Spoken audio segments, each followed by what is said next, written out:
16 তারিখে ওর বাবা গুলিতে নিহত হয়ে মারা গেছে, বুঝছেন? মারা যাওয়ার পরে এই বাচ্চা 4 মাসে গর্ভ রেখে মারা গেছে। তখন আমরা আন্দোলনে আইছি এর কারণে যে শেখ হাসিনা সরকার যেমন আর কখনো ক্ষমতায় না আসতে পারে, ঠিক আছে? ছেলে আমাদের যে শহীদ ভাইগুলো মারা গেছে, এমনকি যারা আহত হয়েছে তারা মানে শান্তি পাবে না, তাদের একটা রুটা শান্তি আছে, ওই শান্তিটা তারা পাইবে না। তাতে চাই আমরা যে সে না আসে তারা নিষিদ্ধ করা হবে। আর এমনকি যেসব শহীদ ভাইরা আছে যারা মারা গেছে তাদেরকে সরকারের ইয়েতে মানে এরকম একটা সম্মান দিবে যে অন্য কোনো সরকার আসলেও তাদেরকে সম্মান রাখে যে এরা ভূমিকা, ঠিক আছে?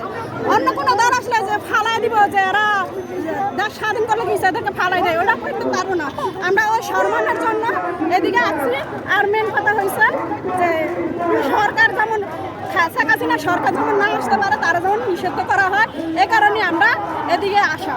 কোথায় থেকে আসছেন আপনি? আমি কামাঙ্গি চর থেকে আইছি। হ্যাঁ, শহীদ হয়েছে জুলাই 16 তারিখে। হ্যাঁ, ঢাকা কলেজের ওদিকে, ঢাকা কলেজে ছাত্রদের সাথে আছে, ছাত্ররা মিছিল ছিল। আপনার এখন দাবি আওয়ামী লীগকে নিষিদ্ধ করতে হবে। হ্যাঁ, নিষিদ্ধ করাতে হবে।